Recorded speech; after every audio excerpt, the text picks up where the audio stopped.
ಎಲ್ಲರಿಗೂ ನಮಸ್ಕಾರ ಸ್ನೇಹಿತರೆ.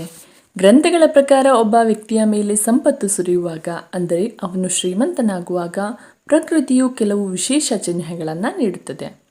ಶ್ರೀಮಂತಿಕೆಯು ಬರುವ ಮೊದಲು ಈ 21 ಶುಭ ಚಿಹ್ನೆಗಳು ಕಾಣಿಸಿಕೊಳ್ಳಲು ಪ್ರಾರಂಭಿಸುತ್ತವೆ.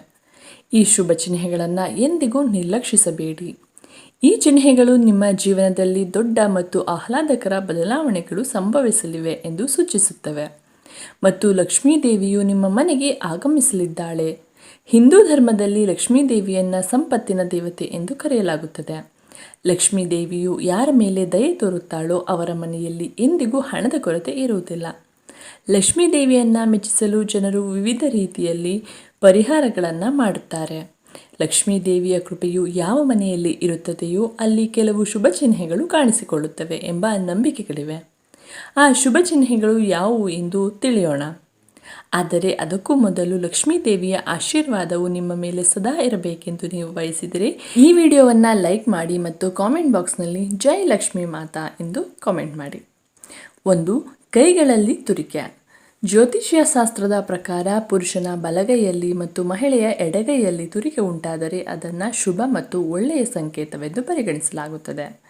ಇದರ ಅರ್ಥ ಜೀವನದಲ್ಲಿ ಹಣಕ್ಕೆ ಸಂಬಂಧಿಸಿದ ಸಮಸ್ಯೆಗಳು ದೂರವಾಗುತ್ತವೆ ಮತ್ತು ಆರ್ಥಿಕ ಸ್ಥಿತಿ ಬಲಗೊಳ್ಳುತ್ತದೆ. 2. ಶಂಖದ ಧ್ವನಿ. ಬೆಳಗ್ಗೆ ಎದ್ದ ತಕ್ಷಣ ಶಂಖದ ಧ್ವನಿ ಕೇಳಿಸಿದರೆ ಅದನ್ನು ಜೀವನದಲ್ಲಿ ನಡೆಯುವ ಒಳ್ಳೆಯ ಬದಲಾವಣೆಯ ಸಂಕೇತವೆಂದು ಪರಿಗಣಿಸಲಾಗುತ್ತದೆ. ಈ ಸಂಕೇತವು ನೀವು ಕೆಟ್ಟ ಸಮಯವು ಈಗ ಒಳ್ಳೆಯ ಸಮಯವಾಗಿ ಬದಲಾಗಲಿದೆ ಎಂದು ಸೂಚಿಸುತ್ತದೆ. ಜೊತೆಗೆ ಜೀವನದಲ್ಲಿ ದೊಡ್ಡ ಸಾಧನೆಯೊಂದು ನಿಮ್ಮ ಕೈಗೆ ಸಿಗಬಹುದು. 3. ನಿಮ್ಮ ಮನೆಯಲ್ಲಿ ಇದ್ದಕ್ಕಿದ್ದಂತೆ ಸಾಲಾಗಿ ನಡೆಯುವ ಕಪ್ಪು ಇರುವೆಗಳು ಕಾಣಿಸಿಕೊಂಡು ಅವು ಆಹಾರ ಪದಾರ್ಥಗಳ ಮೇಲೆ ಮುಗಿಬೀಳಲು ಪ್ರಾರಂಭಿಸಿದರೆ ನಿಮ್ಮ ಮನೆಯಲ್ಲಿ ಲಕ್ಷ್ಮೀ ದೇವಿಯು ಪ್ರವೇಶಿಸಿದ್ದಾಳೆ ಎಂದು ಅರ್ಥ ಮಾಡಿಕೊಳ್ಳಿ. ಇದು ಮನೆಯಲ್ಲಿ ಹಣ ಬರುವ ಸಂಕೇತವೂ ಆಗಿರಬಹುದು. 4. ಬೆಳಗ್ಗೆ ಹಸು ನಿಮ್ಮ ಮನೆಯ ಬಾಗಿಲಿಗೆ ಬಂದು ಅಂಬೆಗಾಲು ಹಾಕಿದರೆ ಅದನ್ನು ದೇವರ ಆಶೀರ್ವಾದವೆಂದು ಪರಿಗಣಿಸಬೇಕು ಮತ್ತು ಆ ಹಸುವಿಗೆ ರೊಟ್ಟಿ ಅಥವಾ ಪಾಲಕ್ ಸೊಪ್ಪನ್ನು ತಿನ್ನಿಸಿ ಕಳುಹಿಸಬೇಕು.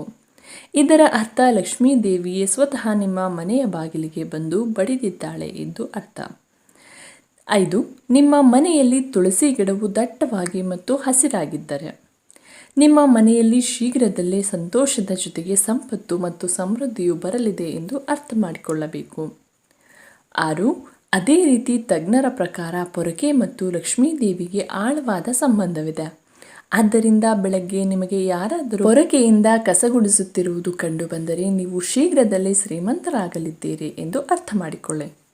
ಬೆಳಗ್ಗೆ ಮನೆಯಿಂದ ಕಚೇರಿಗೆ ಹೋಗುವಾಗ ಪ್ರತಿದಿನ 5 ದಿನಗಳವರೆಗೂ ಯಾರಾದರೂ ಪೊರಕೆಯಿಂದ ಕಸಗುಡಿಸುತ್ತಿರುವುದು ಕಂಡುಬಂದರೆ ನಿಮ್ಮ ಎಲ್ಲ ಕಷ್ಟಗಳು ದೂರವಾಗಲಿವೆ ಎಂದು ಅರ್ಥ. ಲಕ್ಷ್ಮೀ ದೇವಿಯ ಕೃಪೆಯು ನಿಮ್ಮ ಮೇಲೆ ಇರಲಿದೆ. 7. ಬೆಳಗ್ಗೆ ಮನೆಯಿಂದ ಹೊರಗೆ ಹಣ ಬಿದ್ದಿರುವುದು ಕಂಡುಬಂದರೆ ಅದು ಹಣದ ಆಗಮನದ ಸಂಕೇತವಾಗಿದೆ. ಶೀಘ್ರದಲ್ಲೇ ನಿಮ್ಮ ಬಳಿ ಹಣ ಬರುತ್ತದೆ. ಬಟ್ಟೆಗಳನ್ನು ಧರಿಸುವಾಗ ಅಥವಾ ತೆಗೆಯುವಾಗ ಜೇಬಿನಿಂದ ಹಣ ಬಿದ್ದರೆ ಅದು ಹಣದ ಪ್ರಾಪ್ತಿಯ ಸಂಕೇತವಾಗಿದೆ. 8.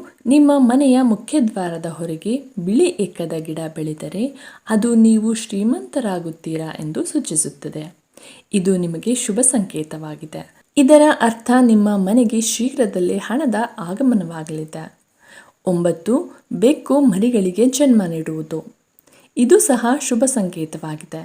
ನಿಮ್ಮ ಮನೆಯಲ್ಲಿ ಬೆಕ್ಕು ಮರಿಗಳಿಗೆ ಜನ್ಮ ನೀಡಿದರೆ ಅದು ಶುಭ ಸಂಕೇತವಾಗಿರುತ್ತದೆ. ಹಾಗೆಯೇ ಚಾವಣಿಯ ಮೇಲೆ ಬೆಲೆ ಬಾಳುವ ವಸ್ತು ಬಿದ್ದರೂ ಒಳ್ಳೆಯದು ಎಂದು ಪರಿಗಣಿಸಲಾಗುತ್ತದೆ. ಶಾಸ್ತ್ರಗಳ ಪ್ರಕಾರ ಯಾವುದಾದರೂ ಪಕ್ಷಿಯು ನಿಮ್ಮ ಚಾವಣಿಯ ಮೇಲೆ ಬೆಲೆ ಬಾಳುವ ವಸ್ತುಗಳನ್ನು ಬೀಳಿಸಿದರೆ ಅದು ಕೂಡ ಶ್ರೀಮಂತರಾಗುವ ಸಂಕೇತವಾಗಿದೆ. 10. ಮನೆಯಲ್ಲಿ ಇದ್ದಕ್ಕಿದ್ದಂತೆ 3 ಹಲ್ಲಿಗಳು ಒಂದೇ ಸ್ಥಳದಲ್ಲಿ ಕಂಡುಬಂದರೆ ಅದು ತುಂಬ ಶುಭವೆಂದು ಪರಿಗಣಿಸಲಾಗುತ್ತದೆ. ಇದು ಮಹಾಲಕ್ಷ್ಮಿ ಲಕ್ಷ್ಮೀ ದೇವಿಯ ಆಗಮನದ ಸಂಕೇತವಾಗಿದೆ. ಹಲ್ಲಿಗಳು ಒಂದನ್ನೊಂದು ಬೆನ್ನಟ್ಟುತ್ತಿರುವುದು ಕಂಡುಬಂದರೆ ಅದು ಮನೆಯ ಪ್ರಗತಿಯ ಸಂಕೇತವಾಗಿದೆ. ದೀಪಾವಳಿ ಹಬ್ಬದ ದಿನ ತುಳಸಿ ಗಿಡದಲ್ಲಿ ಹಲ್ಲಿ ಕಂಡುಬಂದರೆ ಅದು ಅತ್ಯಂತ ಶುಭವೆಂದು ಪರಿಗಣಿಸಲಾಗುತ್ತದೆ. ಇದು ಸಂಪತ್ತು ಮತ್ತು ಹಣ ಸಿಗುವ ಸಂಕೇತವಾಗಿದೆ. 11. ಬೆಳಗ್ಗೆ ಕಬ್ಬು ಕಾಣಿಸುವುದು. ಇದು ಕೂಡ ತುಂಬ ಶುಭವೆಂದು ಪರಿಗಣಿಸಲಾಗುತ್ತದೆ. ಬೆಳಗ್ಗೆ ಇದ್ದಕ್ಕಿದ್ದಂತೆ ನಿಮ್ಮ ಸುತ್ತಮುತ್ತ ಕಬ್ಬು ಕಂಡುಬಂದರೆ ನಿಮ್ಮ ದಿನಗಳು ಬದಲಾಗಲಿವೆ ಎಂಬುದು ಸ್ಪಷ್ಟ ಸಂಕೇತವಾಗಿದೆ. 12. ಲಕ್ಷ್ಮೀ ದೇವಿಯ ವಾಹನವಾದ ಗೂಬೆಯು ನಿಮ್ಮ ಮನೆಯ ಹೊರಗೆ ಬಹಳ ದಿನಗಳಿಂದ ಕಂಡುಬರುತ್ತಿದ್ದರೆ ನಿಮ್ಮ ಮನೆಗೆ ಮಹಾಲಕ್ಷ್ಮಿಯು ಆಗಮಿಸಲಿದ್ದಾಳೆ ಎಂದು ಅರ್ಥ ಮಾಡಿಕೊಳ್ಳಿ.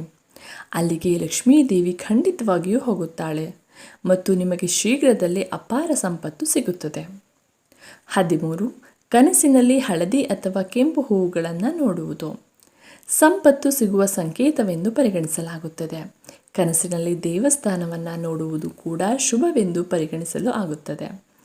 ಇದು ಸಂಪತ್ತು ಸಿಗುವ ಮತ್ತು ಆಧ್ಯಾತ್ಮಿಕ ಪ್ರಗತಿಯ ಸಂಕೇತವಾಗಿದೆ. ಕನಸಿನಲ್ಲಿ ಕೆಂಪು ಸೀರೆಯಲ್ಲಿ ಮಹಿಳೆಯನ್ನು ನೋಡುವುದು ಲಕ್ಷ್ಮೀ ದೇವಿಯ ಸಂಕೇತವೆಂದು ಪರಿಗಣಿಸಲಾಗುತ್ತದೆ. ಕನಸಿನಲ್ಲಿ ಎತ್ತರಕ್ಕೆ ಏರುವುದು ಪ್ರಗತಿ ಮತ್ತು ಯಶಸ್ಸಿನ ಸಂಕೇತವೆಂದು ಪರಿಗಣಿಸಲಾಗುತ್ತದೆ. 14. ನೀವು ಯಾವುದಾದರೂ ಕೆಲಸಕ್ಕಾಗಿ ಹೊರಗೆ ಹೋಗುತ್ತಿದ್ದರೆ ಮತ್ತು ದಾರಿಯಲ್ಲಿ ನಾಯಿಯು ತನ್ನ ಬಾಯಿಯಲ್ಲಿ ತಿನ್ನಬಹುದಾದ ಸಸ್ಯಾಹಾರಿ ವಸ್ತು ಅಥವಾ ರೊಟ್ಟಿಯನ್ನು ತರುತ್ತಿರುವುದು ಕಂಡುಬಂದರೆ ಅದು ನಿಮಗೆ ಎಲ್ಲಿಂದಲಾದರೂ ಹಣದ ಲಾಭವಾಗಲಿದೆ ಎಂದು ಸೂಚಿಸುತ್ತದೆ. 15. ಲಕ್ಷ್ಮೀ ದೇವಿಯ ಕೃಪೆಯು ನಿಮ್ಮ ಮೇಲೆ ಇದ್ದಾಗ ಬ್ರಹ್ಮ ಮುಹೂರ್ತದಲ್ಲಿ ನಿಮ್ಮ ನಿದ್ರೆ ತೆರೆಯಲು ಪ್ರಾರಂಭಿಸುತ್ತದೆ. ನಿಮ್ಮ ದಿನಚರಿಯು ಸುಧಾರಿಸಲು ಪ್ರಾರಂಭಿಸುತ್ತದೆ ಮತ್ತು ಕ್ರಮೇಣ ಎಲ್ಲ ತೊಂದರೆಗಳು ದೂರವಾಗಲು ಪ್ರಾರಂಭಿಸುತ್ತವೆ. ನಿಮ್ಮ ನಿದ್ರೆಯು ಬೆಳಗ್ಗೆ 3 ಗಂಟೆಯಿಂದ 5 ಗಂಟೆಯ ನಡುವೆ ತೆರೆದರೆ ನಿಮ್ಮ ಜೀವನದ ದುಃಖದ ಮೋಡಗಳು ದೂರವಾಗಲು ಪ್ರಾರಂಭಿಸುತ್ತವೆ ಮತ್ತು ನಿಮ್ಮ ಕುಟುಂಬದ ಮೇಲೆ ಮಹಾಲಕ್ಷ್ಮಿಯ ಕೃಪೆ ಉಂಟಾಗುತ್ತದೆ ಎಂದು ಶಾಸ್ತ್ರಗಳಲ್ಲಿಯೂ ಹೇಳಲಾಗಿದೆ. 16. ನಿಮ್ಮ ಕನಸಿನಲ್ಲಿ ಗಿಳಿ ಕಂಡು ಬಂದರೆ ಅದನ್ನು ಶುಭ ಸಂಕೇತವೆಂದು ಪರಿಗಣಿಸಬೇಕು. ಕನಸಿನಲ್ಲಿ ಗಿಳಿ ಕಾಣಿಸಿಕೊಳ್ಳುವುದು ನಿಮ್ಮ ಆರ್ಥಿಕ ಸಮಸ್ಯೆಗಳು ಶೀಘ್ರದಲ್ಲೇ ದೂರವಾಗಲಿದೆ ಮತ್ತು ಲಕ್ಷ್ಮೀ ದೇವಿಯ ಕೃಪೆಯು ನಿಮ್ಮ ಮೇಲೆ ಸದಾ ಇರಲಿದೆ ಎಂದು ಅರ್ಥೈಸುತ್ತದೆ. ನಿಮಗೆ ಶೀಘ್ರದಲ್ಲೇ ಎಲ್ಲಿಂದಲಾದರೂ ಹಣ ಸಿಗಲಿದೆ. 17. ಯಾವುದೇ ದಿನ ನಿಮ್ಮ ಕನಸಿನಲ್ಲಿ ಪೊರಕೆ, ಆನೆ, ನವಿಲು, ಶಂಖ, ಬಾಳೆಹಣ್ಣು ಅಥವಾ ಹಲ್ಲಿ ಕಂಡು ಬಂದರೆ ನಿಮ್ಮ ಶ್ರೀಮಂತರಾಗುವ ಕನಸು ಶೀಘ್ರದಲ್ಲೇ ನನಸಾಗಲಿದೆ ಎಂದು ಅರ್ಥ ಮಾಡಿಕೊಳ್ಳಿ. 18. ಬೆಳಗ್ಗೆ ಎದ್ದ ತಕ್ಷಣ ಶಂಖದ ಧ್ವನಿ ಕೇಳಿಸುವುದು ಕೂಡ ಶುಭ ಸಂಕೇತವೆಂದು ಪರಿಗಣಿಸಲಾಗುತ್ತದೆ. ಬೆಳಗ್ಗೆ ಎದ್ದ ನಂತರ ನಿಮಗೆ ಶಂಖದ ಧ್ವನಿ ಕೇಳಿಸಿದರೆ ನಿಮ್ಮ ಶುಭ ಸಮಯವು ಬರಲಿದೆ ಎಂದು ಅರ್ಥ ಮಾಡಿಕೊಳ್ಳಿ. ನೀವು ಮನೆಯಿಂದ ಹೊರಗೆ ಹೋಗುವಾಗ ನಾಯಿಯು ಬಾಯಿಯಲ್ಲಿ ರೊಟ್ಟಿ ಅಥವಾ ಯಾವುದಾದರೂ ಸಸ್ಯಾಹಾರಿ ವಸ್ತುವನ್ನು ತೆಗೆದುಕೊಂಡು ಹೋಗುತ್ತಿದ್ದರೆ ಅದು ನಿಮಗೆ ಹಣದ ಲಾಭವಾಗುವ ಸಂಕೇತವಾಗಿರಬಹುದು. 19. ಯಾವುದೇ ಶುಭ ಕಾರ್ಯಕ್ಕೆ ಹೋಗುವಾಗ ಕಿನ್ನರರು ಅಥವಾ ತೃತೀಯ ಲಿಂಗಿಗಳು ಕಾಣಿಸಿಕೊಳ್ಳುವುದು ಕೂಡ ಶುಭವೆಂದು ಪರಿಗಣಿಸಲಾಗುತ್ತದೆ. ಆದ್ದರಿಂದ ನಿಮಗೆ ಕಿನ್ನರರು ಕಂಡು ಬಂದರೆ ಅವರಿಗೆ ಸ್ವಲ್ಪ ಹಣವನ್ನು ನೀಡಿ. ಕಿನ್ನರರು ನಿಮಗೆ ಸ್ವಲ್ಪ ಹಣವನ್ನು ಹಿಂದಿರುಗಿಸಿದರೆ ಅದನ್ನು ಜೋಪಾನವಾಗಿ ಇಟ್ಟುಕೊಳ್ಳಿ. ಇದರಿಂದ ಸಂಪತ್ತು ವೃದ್ಧಿಯಾಗುತ್ತದೆ. 20. ಮನೆಯ ಚಾವಣಿಯ ಮೇಲೆ ಕೋಗಿಲೆ ಕೂಗುವುದು ಕೂಡ ಶುಭ ಸಂಕೇತವಾಗಿದೆ. ಹಾಗಾದಲ್ಲಿ ನಿಮ್ಮ ಸಂಪತ್ತು ಹೆಚ್ಚಾಗುತ್ತದೆ. 21. ಬೆಳಗ್ಗೆ ಎದ್ದ ತಕ್ಷಣ ಪೂಜೆಯ ತೆಂಗಿನಕಾಯಿ ದರ್ಶನವಾದರೆ ನಿಮ್ಮ ಮೇಲೆ ಪರಮಲಕ್ಷ್ಮಿಯ ಕೃಪೆ ಆಗಲಿದೆ ಎಂದು ಅರ್ಥ. ಸ್ನೇಹಿತರೆ, ನೀವು ಶ್ರೀಮಂತರಾಗುವ ಮುನ್ನ ಸಿಗುವ 21 ಶುಭ ಚಿಹ್ನೆಗಳು ಇವಾಗಿರುತ್ತದೆ. ಈ ಮಾಹಿತಿ ನಿಮಗೆ ಇಷ್ಟವಾಗಿದ್ದರೆ ವಿಡಿಯೋವನ್ನು ಲೈಕ್ ಮಾಡಿ, ಹಾಗೆ ಕಾಮೆಂಟ್ ಬಾಕ್ಸ್ನಲ್ಲಿ ಜೈ ಲಕ್ಷ್ಮೀ ಮಾತಾ ಎಂದು ಕಾಮೆಂಟ್ ಮಾಡಿ. ವಿಡಿಯೋ ನೋಡಿದ್ದಕ್ಕಾಗಿ ಎಲ್ಲರಿಗೂ ಧನ್ಯವಾದಗಳು.